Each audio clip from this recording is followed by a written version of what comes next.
Insan Cemerlang.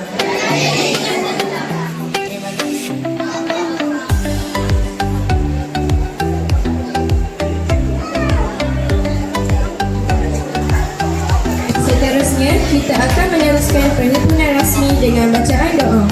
Oleh itu, dijemput wakil pengawas Danish untuk membacakan doa perhimpunan. Semua murid beragama Islam tanda tangan. Murid yang bukan Islam berdoa mengikut agama masing-masing.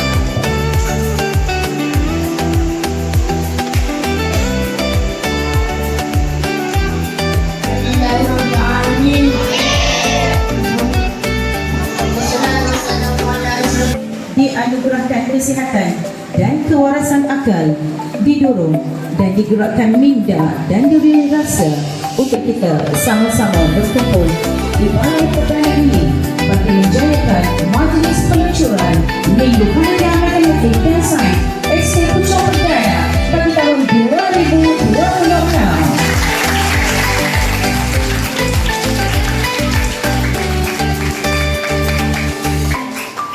Tujuan utama program Minggu Kuliah Matematik dan Sains ini diadakan adalah untuk meningkatkan minat dan kecenderungan murid terhadap mata pelajaran matematik dan sains, memupuk kemahiran berfikir secara kritis, kreatif dan inovatif selaras dengan elemen STEM, memberi pendedahan kepada aplikasi ilmu dalam kehidupan seharian dan melahirkan.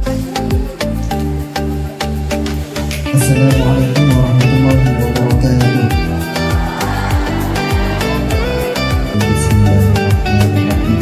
Alhamdulillahirabbil alamin. Arrahmanirrahim. Maliki yaumiddin. Iyyaka na'budu wa iyyaka nasta'in. Ihdinas siratal mustaqim.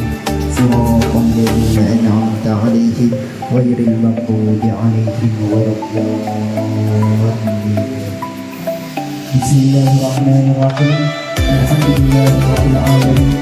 Wassalatu wassalamu ala asyrafil anbiya'i wal mursalin wa ala alihi wa sahbihi ajma'in. Ya Allah, Tuhan yang Maha Murah lagi Maha Penyayang, kami merapatkan setinggi-tinggi kesyukuran kehadirat-Mu kerana dengan limpah kurnia dan izin-Mu dapat kami berhimpun pada hari ini bagi menjayakan majlis belajar. Ya Allah, kami memohon kepadamu, berkatilah majlis kami pada hari ini. Kurniakanlah kepada kami ilmu yang bermanfaat dan semangat yang tinggi dalam menuntut ilmu. Ya Allah, permudahkanlah segala urusan para guru dalam mendidik. Kurniakanlah kesabaran, keikhlasan dan untuk menyampaikan bingkisan ucapan sekaligus merasmikan Minggu Panitia Matematik dan Sains SK Pucuk Perdana tahun 2026 dipersilakan. Pak Siti Nazrina binti alias Kiki Takbiran, Kiki Jabatan, Syarifah Kemaran, Kiki PDKI, barisan guru-guru yang berkuasa. Okey, Cik Wan, saya serahkan mic. Sila baca soalan dan sila jawab. Pastikan jawapan tepat. InsyaAllah, guru besar dengan barisan pentadbir TikTok. Soalan, apakah yang dimaksudkan dengan haiwan omnivor? Wow. Cik Wan nak jawab. Okey, jawapan dia haiwan yang makan tumbuhan dan daging. Haiwan lain. Contoh apa? Apa dia? Ayam. Apakah nombor yang hanya boleh dibahagi dengan diri dia sendiri? Dan nombor 1. Wow, soalan Siapa tahu? Okey, jawapan adalah nombor perdana. Okey. Beri. Apakah dua garis yang tidak bertemu dipanggil? Siapa tahu? Uish. Garis susunan. Tepat. Wow. Cik Jabatan. Okey, dah bersedia semua untuk Science is Fantastic? Okey, dah sedia. Buat sikit, semangat.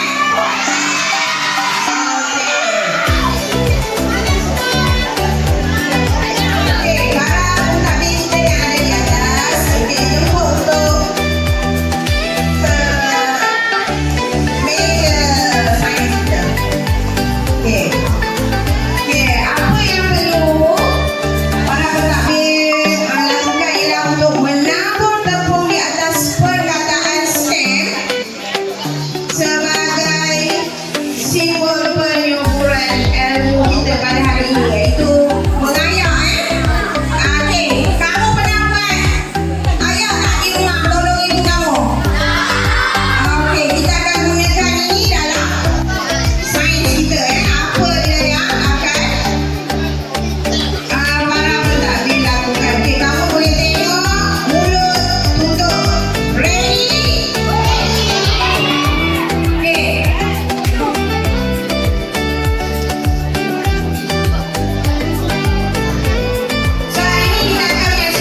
ikan berenang ke hulu.